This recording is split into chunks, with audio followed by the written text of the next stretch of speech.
আগের পার্ট শেষে আমরা দেখেছিলাম অ্যালিস সমুদ্রপথে চায়নার উদ্দেশ্যে যাত্রা করে আর ৩ বছর ব্যবসা করার পরে অ্যালিস তার বাড়ির উদ্দেশ্যে রওনা হয়। কিন্তু কিছু ভয়ঙ্কর জলদস্যুরা অ্যালিসের জাহাজে আক্রমণ করে।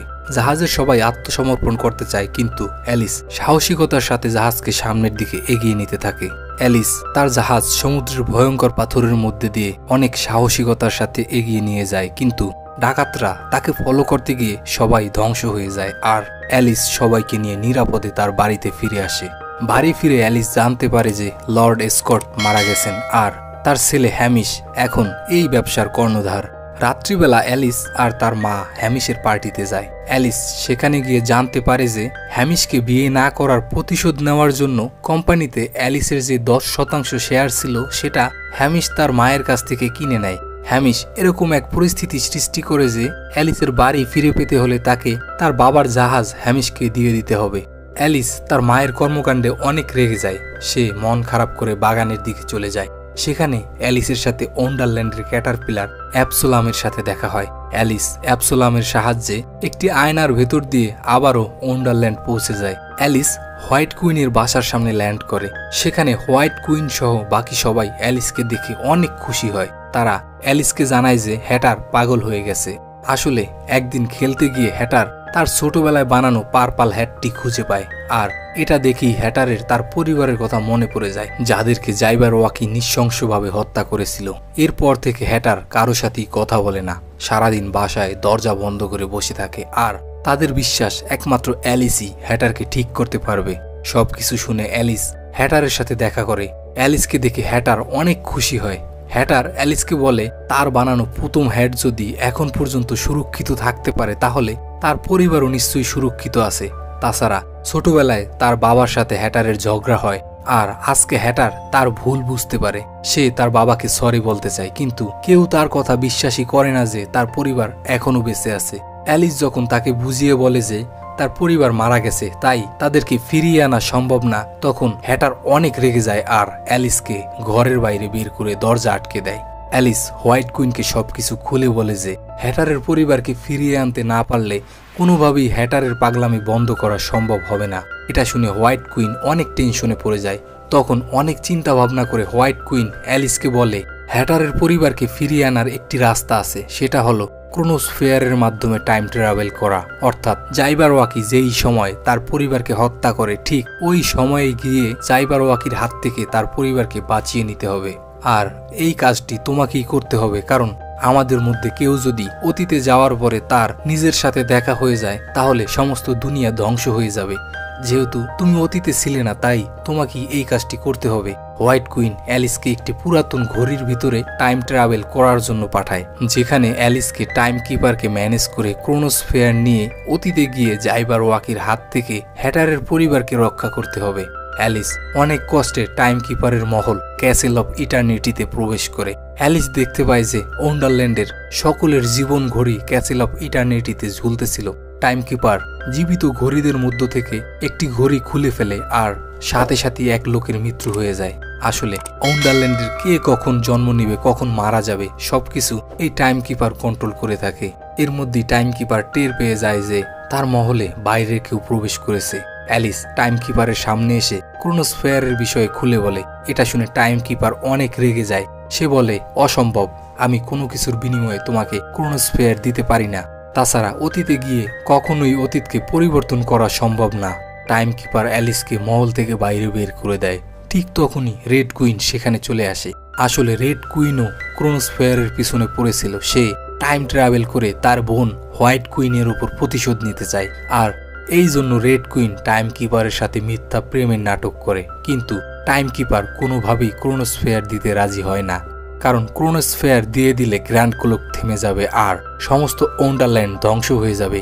রেড কুইন টাইম কিপারের সাথে কথা বলতেছিল। এই সুযোগে অ্যালিস গ্র্যান্ড ক্লক থেকে ক্রোনোস্ফেয়ার খুলে নেয় আর সাথে সাথে টাইম কিপারের সৈন্যবাহিনী অ্যালিসকে মারার জন্য চলে আসে। কিন্তু অ্যালিসকে ধরার আগেই সে ক্রোনোস্ফেয়ার চালু করে আর টাইম ট্রাভেল করে সেখান থেকে পালিয়ে যায়। অ্যালিস দেখতে পায় যে ক্রোনোস্ফেয়ারের সিস্টেম মূলত একটি জাহাজের মতোই, যার কারণে অ্যালিস খুব সহজেই ক্রোনোস্ফেয়ার চালিয়ে টাইম ট্রাভেল করতেছিল।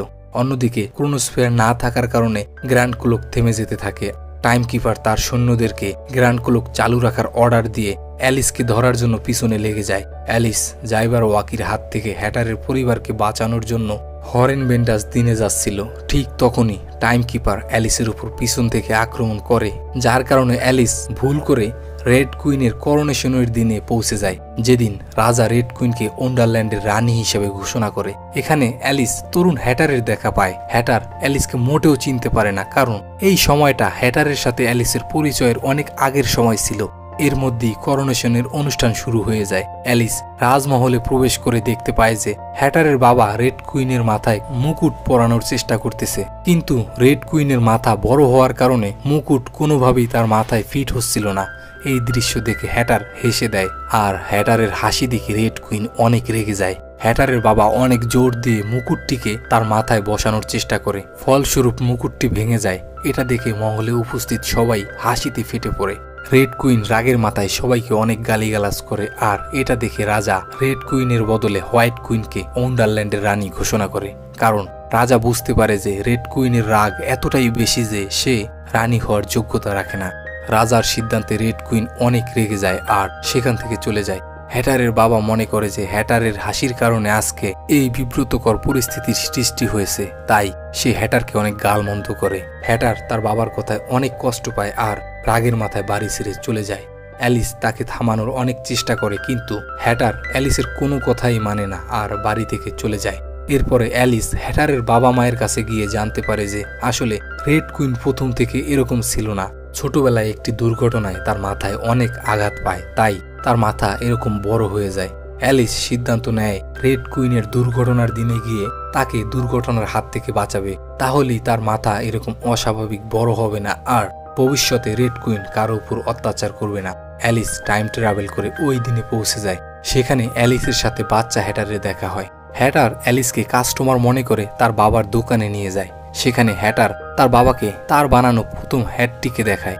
হ্যাটারের বাবা তার বানানো হ্যাটটিকে দেখে তাকে উৎসাহ দেওয়ার বদলে উল্টো তার হ্যাটের দোষ ত্রুটি খুঁজে বের করে সেটাকে ডাস্টবিনে ফেলে দেয়। এই ঘটনায় হ্যাটার কষ্ট পেয়ে সেখান থেকে চলে যায়। অন্যদিকে অ্যালিস রেড কুইনকে খুঁজতে বের হয়ে যায়। রেড কুইন তার ছোট বোনের সাথে রান্নাঘরে বিস্কিট খাচ্ছিল। তাদের মা তাদেরকে অতিরিক্ত বিস্কিট খেতে বারণ করে, কিন্তু হোয়াইট কুইন তার মায়ের বারণ করা সত্ত্বেও লুকিয়ে বিস্কুট খেয়ে নেয় আর কিছুটা ভাঙা বিস্কিট রেড কুইনের বিছানার পাশে পড়ে যায়। তাদের মা রেড কুইনের বিছানার পাশে ভাঙা বিস্কিট দেখতে পেয়ে তাদেরকে জিজ্ঞেস করে, তোমাদের মধ্যে চুরি করে বিস্কুট খেয়েছিল কে? হোয়াইট কুইন অস্বীকার করে বলে যে সে বিস্কুট খায়নি, যার কারণে তাদের মা সন্দেহ করে যেহেতু রেড কুইনের বিছানার পাশে বিস্কিটের টুকরো পড়ে আছে সেহেতু রেড কুইন চুরি করে বিস্কুট খেয়েছিল। নির্দোষ রেড কুইন অপবাদ সহ্য করতে না পেরে কাঁদতে কাঁদতে বাইরে চলে যায়, কারণ আর কিছুক্ষণ পরেই রেড কুইন অ্যাক্সিডেন্ট করবে আর তার মাথা বড় হয়ে যাবে। ইতিমধ্যে অ্যালিস রেড কুইনকে খুঁজে পায়। সে অ্যাক্সিডেন্ট থামানোর অনেক চেষ্টা করে, কিন্তু টাইমকিপার সঠিক বলেছিল যে অতীতকে কোনোভাবেই পরিবর্তন করা সম্ভব না। অ্যাক্সিডেন্ট করার কারণে রেড কুইনের মাথা ফুলতে থাকে আর অনেক বড় হয়ে যায়। হঠাৎ করে অ্যালিসের হ্যাটারের বাবার উপরে চোখ পড়ে। সে ডাস্টবিনে ফেলে দেয়া হ্যাটারের বানানো প্রথম হ্যাটটিকে যত্ন করে তার পকেটে ভরে নেয়। আসলে হ্যাটারের বাবা হ্যাটারকে যতই রাগ করুক না কেন সেটা শুধুমাত্র তার ভালোর জন্যই করে থাকে। আসলে সে হ্যাটারকে অনেক ভালোবাসে। এর মধ্যেই টাইমকিপার অ্যালিসকে একটি রুমে বন্দি করে নেয়। ক্রোনোস্ফেয়ার থেকে দূরে থাকার কারণে টাইমকিপারের অবস্থা অনেক গুরুতর হয়ে যায়। টাইমকিপার অ্যালিসকে ক্রোনোস্ফেয়ার ফিরিয়ে দিতে বলে, কিন্তু অ্যালিসের এখনও হ্যাটারের ফ্যামিলিকে জাইবার ওয়াকির হাত থেকে বাঁচানো বাকি ছিল। অ্যালিস সেখান থেকে পালানোর কোনো উপায় খুঁজে না পেয়ে সেখানে থাকা একটি আয়নার মধ্য দিয়ে আবারও বাস্তব দুনিয়ায় ফিরে আসে। অ্যালিস চোখ মিলে দেখতে পায় সে একটি মানসিক হাসপাতালে ভর্তি। আসলে হ্যামিশ অ্যালিসকে পাগল মনে করে হাসপাতালে ভর্তি করে দেয়। অ্যালিস তার মায়ের সহযোগিতায় হাসপাতাল থেকে পালিয়ে যায় আর আবারও ক্রোনোস্ফেয়ার নিয়ে আয়নার ভেতর দিয়ে হরেন বেন্টাস দিনে পৌঁছে যায়। ওই দিন জাইবার ওয়াকি সব জায়গায় আগুন জ্বালিয়ে দেয়। আশেপাশের সকল লোকজন এদিক সেদিক পালাতে থাকে। তখন অ্যালিস লক্ষ্য করে যে আসলে রেড কুইন হ্যাটারের ফ্যামিলিকে মারার বদলে সেখান থেকে বন্দি করে নিয়ে যায়। অন্যদিকে হ্যাটারের ফ্যামিলির চিন্তায় হ্যাটার মরতে বসেছিল। ঠিক তখনই অ্যালিস হ্যাটারকে আসল ঘটনা খুলে বলে। ফ্যামিলির কথা শুনেই হ্যাটার আবারও স্বাভাবিক হয়ে যায়। অন্যদিকে টাইম কিপার রেড কুইনকে বলে যে অ্যালিস হ্যাটারের ফ্যামিলিকে বাঁচানোর জন্য এই সব কিছু করতেছিল। এই কথা শুনে রেড কুইনের মাথায় আগুন লেগে যায়। সে টাইম কিপারকে বন্দি করে নেয় আর অ্যালিসের মোকাবেলা করার জন্য প্রস্তুতি নিতে থাকে। অ্যালিস তার বন্ধু বান্ধব নিয়ে রেড কুইনের নতুন মহলের দিকে আসতে থাকে। রেড কুইনের মহলে এসে সবাই আলাদা আলাদা হয়ে হ্যাটারের ফ্যামিলিকে খুঁজতে থাকে। সুযোগ বুঝে রেড কুইনের সৈন্যরা সবাইকে বন্দি করে নেয়। হ্যাটার আর অ্যালিস সকল বাধা পেরিয়ে রেড কুইনের রুমে পৌঁছে যায়। ওই রুমের ভিতর ছোট্ট একটি গ্লাস ফ্রেমের ভিতরে রেড কুইন হ্যাটারের ফ্যামিলিকে ছোট্ট বানিয়ে বন্দি করে রাখে। হ্যাটার তার ফ্যামিলিকে ফিরে পেয়ে অনেক খুশি হয়। ঠিক তখনই রেড কুইন অ্যালিসকে বন্দি করে ক্রোনোস্ফেয়ার ছিনিয়ে নেয়। সে হোয়াইট কুইনকে সাথে নিয়ে ওই দিনে ফিরে যায় যেদিন তার মা তাকে মিথ্যা অপবাদ দিয়েছিল আর হোয়াইট কুইনকে সবকিছু স্বীকার করে নিতে বলে। অন্যদিকে রেড কুইনের সৈন্যবাহিনী তার উপর মোটেও সন্তুষ্ট ছিল না। তারা শুধুমাত্র তার ভয়ে তার আনুগত্য মেনে নিত। এখন তার অনুপস্থিতিতে তারা অ্যালিস আর তার সঙ্গীদেরকে মুক্ত করে দেয়। তখন টাইম কিপার অ্যালিসকে বলে খুব শীঘ্রই ক্রোনোস্ফেয়ার তার জায়গায় ফিরিয়ে না দিলে ওয়ান্ডারল্যান্ড ধ্বংস হয়ে যাবে। অ্যালিস আর হ্যাটার টাইম কিপারের ফ্লাইং মেশিন নিয়ে রেড কুইনকে ফলো করে। অন্যদিকে হোয়াইট কুইন কোনোভাবেই তার ভুল স্বীকার করে না, যার কারণে রেড কুইন রাগের মাথায় বাচ্চা রেড কুইনের সামনে চলে আসে আর সাথে সাথেই দুজনে পাথরের মূর্তিতে পরিণত হয়। এমনকি আশেপাশে সবকিছু পাথরের মূর্তিতে পরিণত হতে থাকে। অ্যালিস আর হ্যাটার সময় মতো সেখানে পৌঁছে রেড কুইন এবং হোয়াইট কুইনকে নিয়ে ক্যাসেল অফ ইটারনিটির দিকে রওনা হয়। তাদের আশেপাশে সবকিছু ধ্বংস হয়ে যাচ্ছিল আর তারা অনেক কষ্টে ক্যাসেল অফ ইটারনিটিতে পৌঁছে যায়। অ্যালিস ক্রোনোস্ফেয়ার নিয়ে সামনের দিকে দৌড়াতে থাকে আর তার পিছনে সবকিছু পাথরে পরিণত হতে থাকে। এমনকি হোয়াইট কুইন রেড কুইনের শরীর বাঁচাতে গিয়ে নিজে পাথরে পরিণত হয়ে যায়। একে একে সবকিছু ধ্বংস হয়ে যায়। অ্যালিস ক্রোনোস্ফেয়ারকে তার জায়গায় রাখতে যাবে, কিন্তু অল্পের জন্য সেও পাথরে পরিণত হয়ে যায়। নিস্তব্ধতা চারিদিক গ্রাস করে নেয়। এমনকি অ্যালিস যে আয়না দিয়ে ওয়ান্ডারল্যান্ডে এসেছিল সেই আয়নাটিও পাথরে পরিণত হয়ে যায়। এখন অনেকের মনে প্রশ্ন আসতে পারে, অ্যালিস কি তাহলে এখানে এই অবস্থায় ফেসে থাকবে নাকি আবারও তার মায়ের কাছে ফিরে যেতে পারবে? আসলে ক্রোনোস্ফেয়ার তার সঠিক জায়গার অনেক কাছাকাছি থাকার কারণে সেটি আবারও কাজ করা শুরু করে আর ধীরে ধীরে সবকিছু আবারও ঠিক হয়ে যেতে থাকে। হোয়াইট কুইন রেড কুইনের কাছে তার ভুলের জন্য ক্ষমা চায়।